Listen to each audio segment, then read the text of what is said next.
Hello বন্ধুরা, আজকে আছি কামের জায়গায়। তো আজকে কোনো বাড়ির ব্লগ নাই, তো কামের জায়গায় আছি। কামের জায়গার ব্লগই দিমু ভাবছি।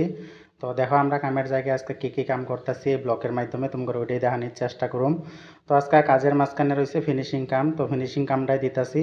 তো তোমরা দেখো আমরা কীভাবে টাইলসের ফিনিশিংটা দেই, জয়েন্টটা ফিল করি। তো তোমরা এই ভিডিওটা দেখো।